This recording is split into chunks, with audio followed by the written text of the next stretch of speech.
ഇത്തവണയെന്നല്ല, ഒരു തവണയും Mumbai city Indian super ലീഗിന് തയ്യാറെടുക്കുന്നത് വെറുതെ കാഴ്ചക്കാരായിട്ട് കളി കണ്ടിട്ട് പോകാനല്ല. ഇത്തവണയും അവർ കിരീടം നേടുക എന്ന ലക്ഷ്യത്തോടു കൂടി തന്നെയാണ് ഇന്ത്യൻ സൂപ്പർ ലീഗിന് തയ്യാറെടുക്കുന്നത്.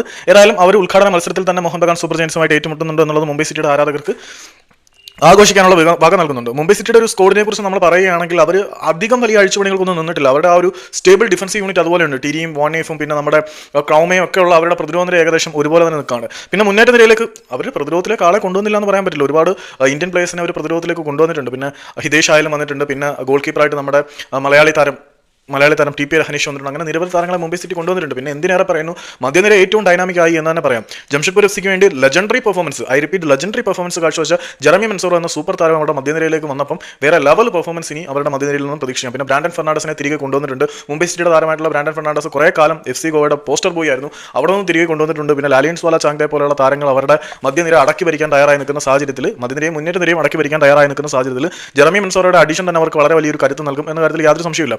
പിന്നെ അവർ ജോൺ ടോറൽ എന്ന് പറയുന്ന ഒരു സ്പാനിഷ് മധ്യനിര താരത്തിനെ കൊണ്ടുവന്നിട്ടുണ്ട്. ഈ ജോൺ ടോറൽ നമ്മുടെ കേരള ബ്ലാസ്റ്റേഴ്സിന്റെ സ്ട്രൈക്കറായിട്ടുള്ള ജീസസ് ജിമെനസ് കളിച്ച അതേ ക്ലബ്ബിൽ കളിച്ചിട്ടുള്ള താരമാണ്. വളരെ മികച്ച ട്രാക്ക് റെക്കോർഡ് ഉണ്ട് ഈ ഒരു ജോൺ ടോറൽ എന്ന് പറയുന്ന താരത്തിന് ഗ്രീക്ക് ക്ലബ്ബിൽ. പിന്നെ പ്രതിരോധത്തിൽ ടിരിയൊക്കെ ഉള്ള കാര്യം നമ്മൾ ഓൾറെഡി ഡിസ്കസ് ചെയ്തിട്ടുള്ളതാണ്. പിന്നെ അവർ മുന്നേറ്റ നിരയിലേക്ക് ഒരു താരത്തിനെ കൂടി കൊണ്ടുവന്നിട്ടുണ്ട്. ആളിന്റെ പേര് എന്താണെന്ന് ചോദിച്ചു കഴിഞ്ഞാൽ നിക്കോളാസ് കരേലിസ്. ഈ കരേലിസ് ഒരു ഗ്രീക്ക് താരം തന്നെയാണ്. ഈ നിക്കോളാസ് കരേലിസിൽ നിന്നും വളരെ മികച്ച പ്രകടനം തന്നെ മുംബൈ സിറ്റി എഫ് സിക്ക് പ്രതീക്ഷിക്കാം. ചുരുക്കം പറഞ്ഞ ഒരു രക്ഷയില്ലാത്ത സ്കോഡാണ്. പിന്നെ ആയുഷിക്കാര ചെറിയ ഇഞ്ചുറി കൺസേൺ ഒക്കെ ഉണ്ടെങ്കിൽ പോലും ഭാവി ഇന്ത്യയുടെ മുന്നേറ്റ നിരയുടെ പതാകവാഹകനാവാൻ കപ്പാസിറ്റി ഉള്ള താരം തന്നെയാണ് ആയുഷിക്കാര. പിന്നെ നമ്മുടെ ഡാനിയൽ ആംബിയ അവർക്ക് മുന്നേറ്റ നിരയിൽ കളിക്കാനുണ്ട്. കരേലിസിന്റെ കാര്യം പറഞ്ഞല്ലോ. പിന്നെ വിക്രം പ്രതാപ് സിംഗ് എന്ന് പറയുന്ന ഇന്ത്യയിലെ ഏറ്റവും പൊട്ടൻഷ്യൽ ഉള്ള സ്ട്രൈക്കർ അവർക്കൊപ്പം ഉണ്ട്. പിന്നെ ഇത്തവണ എല്ലാ ഉത്തരവാദിത്തങ്ങളും ലാലിയൻസ്വാല ചാങ്തെ എന്ന് പറയുന്ന അവരുടെ താരത്തിൽ ഏൽപ്പിച്ചു കൊടുത്തിട്ടുണ്ട്. ചാങ്തെ ഇന്ത്യൻ ഫുട്ബോൾ ഇറക്കി വരിക്കുന്ന കാലത്തിനാണ് നമ്മൾ സാക്ഷ്യം വഹിക്കാൻ പോകുന്നത്. പിന്നെ ബിപിൻ സിംഗിനെ നമ്മളൊരു റൈറ്റ് വിംഗർ എന്നതിനേക്ക് അപ്പുറത്തേക്ക് ഒരു മികച്ച ഫ്രീ കിക്ക് ടേക്കറും കൂടിയാണ് ബിപിൻ സിംഗ്. പക്ഷേ നമുക്ക് മുംബൈ സിറ്റിക്ക് താരത്തിനെ കൊണ്ട് അധികം ഫ്രീ കിക്ക് എടുപ്പിക്കേണ്ട ആവശ്യം വന്നിട്ടില്ല എന്നുള്ളതാണ്. പിന്നെ മധ്യനിരയിലേക്ക് നോക്കുമ്പോൾ അവിടെ ജെറമി മെൻസോറോ ഉണ്ട്, ബ്രാൻഡൻ ഫെർണാണ്ടസ് ഉണ്ട്, ജോൺ ടോറൽ ഉണ്ട്. മലയാളി താരമായിട്ടുള്ള നൗഫൽ പിന്നിനെ അവർ മധ്യനിരയിലേക്ക് സൈൻ ചെയ്തിട്ടുണ്ട്.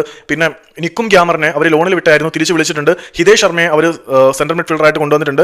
പിന്നെ ഫ്രാങ്ക്ലിൻ റോബിൻ നസ്രത്തിനെ കൊണ്ടുവന്നിട്ടുണ്ട്, ജയേഷ് റാണയെ കൊണ്ടുവന്നിട്ടുണ്ട്, വാനേഫിനെ നിലനിർത്തിയിട്ടുണ്ട്, സാഹിബ് പൻവാർ ഉണ്ട്, സഞ്ജീവ് സ്റ്റാലിൻ ഉണ്ട്, ആകാശ് മിശ്രയുണ്ട്, പിന്നെ നഥാൻ ആഷർ റോഡ്രിഗസ് ഉണ്ട്, ഹെലൻ ഉണ്ട്, വാൽപുയ ഉണ്ട്, താഹിർ ക്രൗമയുണ്ട്, മഹതാബ് സിംഗ് ഉണ്ട്, ടി പി രഹനേഷ് ഉണ്ട്, പൂർബ ലജൻബെ ഉണ്ട്.